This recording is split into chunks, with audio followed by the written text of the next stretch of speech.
Well, hello from Excellent Wife in Training, ladies. I welcome you to our Thursday Open Book Live session, and I am super thankful to God for this opportunity to meet with you all here each week. So if you haven't met me, I am Jill Ragg, and I am married to Pastor Mark.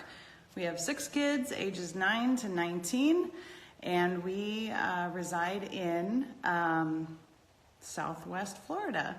So here's some Floridian motif for you. And I am actually not in my home right now. I am next door at my parents' house because it's a little quieter here without the kids. But if you can't imagine having your parents live next door to you, then you might want to go read the blog post on Your In-Laws Are Not Your Outlaws. Shameless plug. But anyway, to this month, we are talking about feeding your family. And so for this first week, I asked for some questions you may have on budgeting. And next week, we're going to talk about the big one, weekly planning.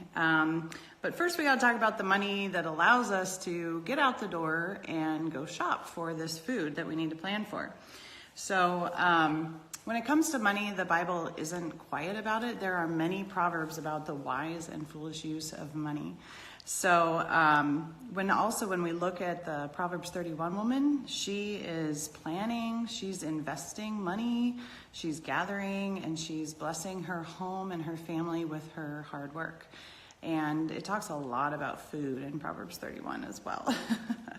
But today we're going to talk about budgeting. I got 2 questions, and then my sister-in-law and I powwowed together to come up with 15 hints for you. So I'm going to start with the 2 questions that came through the Facebook story. And the first one is, how often do I meal plan? And you might think, wait, that's a question for next week. Well, not necessarily, because it really depends on how often you get money that you need for your shopping. So a lot of people in today's day and age are paid every week.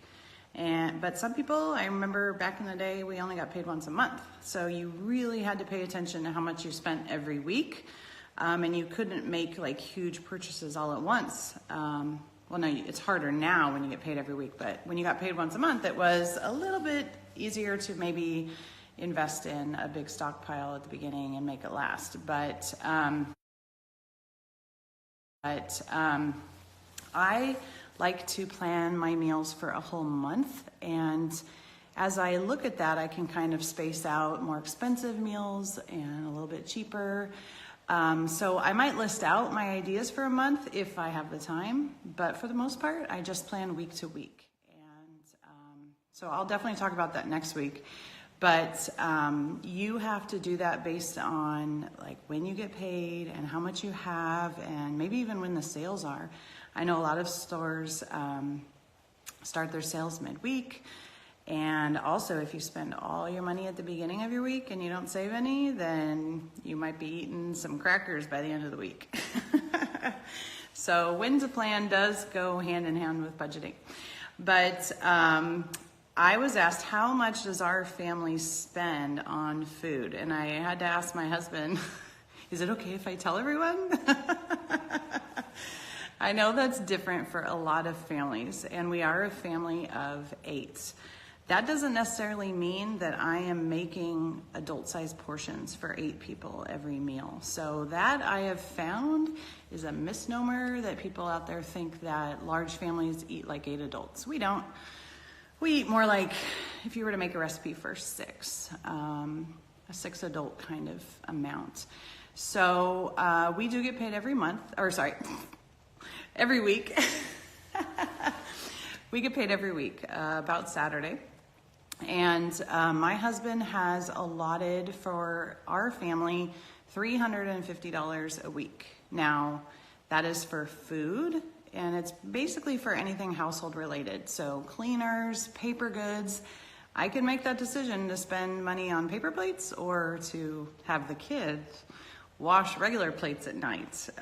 So those kinds of decisions affect what I might spend in a week. I also try, for the sake of our budget and other things we're saving for, to try to fit clothing in that budget. Kind of cycle through who needs what And I will try to fit, you know, those little purchases here and there of clothes for the kids, decor for the house, those kinds of things all fit into that $350 a week. There have been some times I've been able to come way under that amount by shopping really frugally at Aldi. And there have been times where I've just been pushing it because we've emptied out the cabinets. So those are the challenges that I know you're facing all the time, the challenges that I face all the time. But so those were the two main questions. And so then I wanted to share 15 hints to help you with your budgeting, just things to help keep the money reined in, which seems to be one of our biggest challenges. I know when my sister-in-law and I, hi everybody, thanks for tuning in. When my sister-in-law, Amy, and I sat down and talked about this whole idea of budgeting last week, we had a lot of the same common issues. And together we both said, you know, it's 2019 and our big goals for ourselves this year is to stay under that number that our husbands have given us. And that's really our goal, for him to be able to trust in us and to be relying upon us to come in under the budget, whatever it may be, with the number of people that we're serving in our home. So here are my top 15 hints. I know there are probably lots more hints out there, and but these are what Amy and I came up with that I thought I would share with you. And the number one advice that we had that we both agreed on, like we both said it, we didn't know the other one thought it, but number one is stay away from stores. If you want to keep your budget under control, you really need to be in stores as little as possible. Because when we're at the store, we're spending money. And it's even easier today with Amazon. You just have to like look at your phone and it'll order something for you. So you need to stay out of the stores is your number one budget thing. So that is how often I plan my meals kind of comes into play. Because you could plan for 2 weeks at a time and only go to the store once, except for maybe those produce things or dairy. And so if you have a big struggle staying inside your budget, you want to be at the store as little as possible. All planning and little actual presence in the store where your money drains away. So number two is to organize. This is something that came in super handy for me when my kids were little and my mind was a fog all the time because I was nursing babies and chasing toddlers and schooling older kids and trying to be, most importantly, a wife, trying to spend time in God's Word. And that was to take as many decisions out of my day as I could. And one of the ways I did that for all the little things that didn't necessarily have to be decided every moment was to pre-plan my breakfasts and my lunches, and they were the same every week. So what that would mean is you would think of 5 of your favorite breakfasts and 5 of your favorite lunches. You would assign them each a day, and that's what you have every Monday. So every Monday we had cold cereal for breakfast because I was tired from the weekend. And that day for lunch, we would have, say, sandwiches. Tuesday was a different day. We were running out the door for something. So that was a granola bar and chocolate milk, whatever works for your family. Not talking about health here today.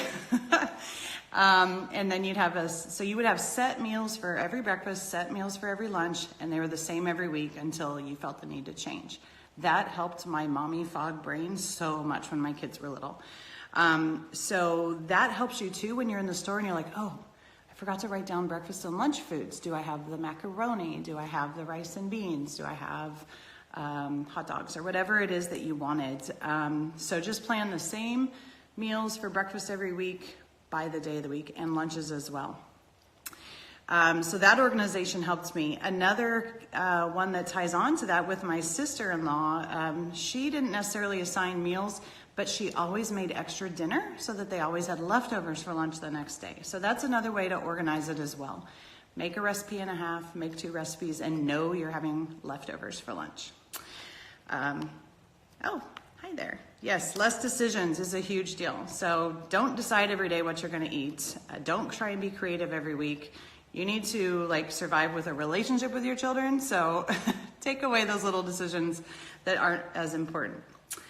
Another one is mega purchases. You can do, if your husband agrees it's good, you could buy 1/4 of a cow or 1/2 of a cow if you can afford to do the big investment up front and then it'll last you for a long time. I know lots of people that like to do that. And so my sister-in-law's family of 6 plus a toddler, 6, 7, can make a fourth of a cow last 6 to 8 months. That's pretty good. That's having beef like twice a week and filling it in with chicken and other things. So think about mega purchases. That could even be with produce co-ops, but there you have to be creative because you'll get some creative vegetables you've never cooked with before. So if you can figure that out, go for that. Another tip would be perseverance. I encourage you to just keep trying. If you have failed before in your budgeting, your husband might be pulling his hair out about how it's been going for you, don't quit. Just keep persevering, keep trying, keep finding new ideas, even like being here today.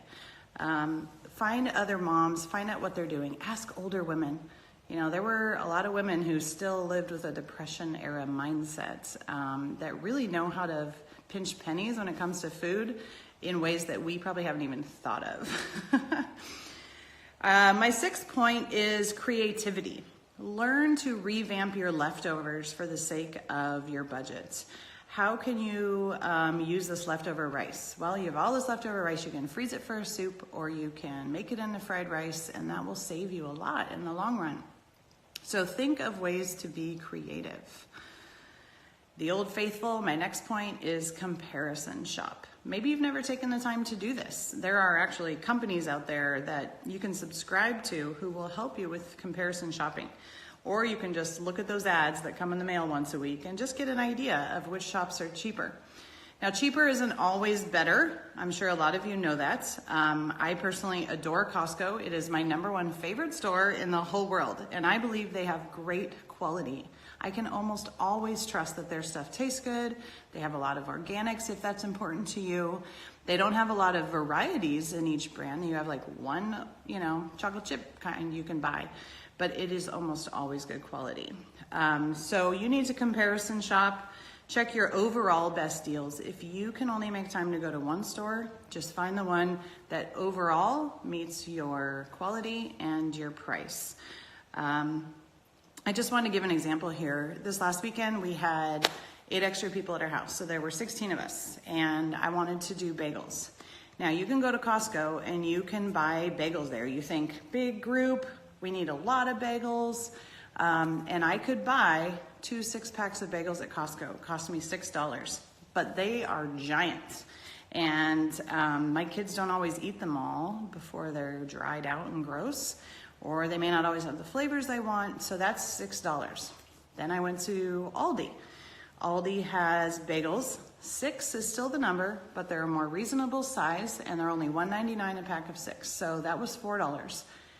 By choosing Aldi at that point, I didn't have waste of dried out bagels I had to throw away.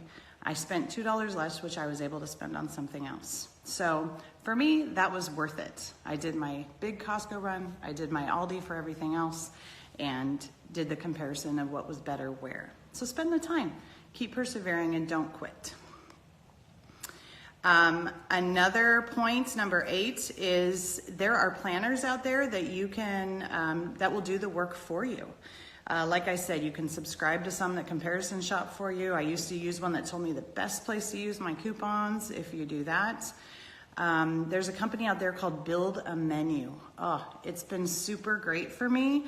I don't use it every week, but I can go on there, choose recipes, assign them to breakfast, lunch, or dinner, choose which store I want to go to, and it prints out my shopping list and the prices they expect it will cost me at that store. So I know before I go how much my total actually will be, for the most part, if I don't add too many extras into my cart. And that is fabulous. There is a yearly subscription. But if you have a little extra time to do a little extra planning by going through it digitally and choosing those things, that is a great way to spend your planning time with something like that helps you know before you go how much you're gonna spend. Number 9 is another way of accounting and knowing how much money you are spending when you go to the store. One of the ways I've done that is I write out my Costco list and my grocery or all-day list, and then I write down what I think everything is gonna cost me. I just round it, and then I add it up. So before I even go, I would know, I'm gonna spend about $150 at Costco. That's being generously low. I'm gonna spend about $150 this week at Costco and $125 at Aldi, and then I'll have that little bit of extra to, you know, the other things I need at Walmart, whatever it may be. But if you write down the prices you guesstimate before you even go, you'll have a much better idea. Another thing you can do is keep track in the store. Now, if you've ever done this in the store like me with your phone, like with your calculator, you'll get like 3/4 of the way through the store and you'll accidentally hit divide instead of add, and you'll lose your whole number. True stories there. So if you want to keep track while you're in the store of how much you're spending, sometimes I've used the notepad on my phone and I've just written down the numbers as I've added a thing to my cart. So in notepad I wrote 8 and then 7, and then that way if I hit the wrong number on the calculator, I'm not gonna lose my whole total 3/4 of the way through the store. So do that if you can. That way at least you'll have an estimate what you're gonna spend before you get sticker shock at the checkout and you're too afraid to return things, or you're embarrassed because you've gone way over budget and now you have to decide what to put back. So there's just a accounting helpfulness for your budgeting. Another one is in your planning ahead. When you have some extra money one week, what is something you could invest in for the weeks to come? You can buy a little extra of things you'll always need, like frozen veggies or peanut butter, or maybe your store has buy one, get one free deals like our local grocery does. And sometimes I walk in and I'm like, I know we're gonna need lots of that, and I didn't know it was on buy one, get one free. So by keeping a little bit of padding in your budget, you'll be able to stock up on some of those things, which is another thing you could purpose every week. Set aside $20 every week and you're like, this is for when I see a sale I wasn't expecting. When I see those, you know, pies are on clearance and we're gonna have a lot of company and it would just bless you. It's just maybe always keep $20 back for those special stock up deals that you're not expecting when you walk into the store. Another of these extra 15 tips is in training with your kids. There was a period of time when I thought the best way to do everything was to never run out of anything. Jill Rag never runs out of milk, and Jill Rag never runs out of paper plates. We always have these things. And then I realized that that would create even more entitlement with my kids in an entitlement society. And so as great as that was, I thought I was being all godly. We do not run out, I'm prepared. The flip side of that was my kids didn't know what it was to be in want or need. And so now when I allow the juice or the milk or the paper towels to run out and we have to find another way to do things, find substitutions, they are learning valuable lessons that we can't always have everything we want when we want it. And also that their preferences, they're not always gonna get what they want to eat every week at the store. So they're learning thankfulness, and as a family, we can also learn how to substitute things. And I think some of the best recipes families have come up with is when they were missing an ingredient and they changed it to something else that they had on hand, and the creativity helped them out a lot. Let's see, just a couple more, 2 more. One is the economics. When you're shopping and budgeting, sometimes you're faced with which one should I buy? Do I spend more money on this or less because this is, say, a Costco size? And my biggest example right now is like the price of vanilla. If you go to Costco right now, vanilla is $35 a bottle. It's like this big. And it's $35. And I have been thinking, okay, one of these weeks I'm gonna put $35 in and buy that vanilla. But then I was thinking, hello, vanilla is like not a huge necessary ingredient. It makes our cookies taste better. It makes our desserts that we're trying to cut back on.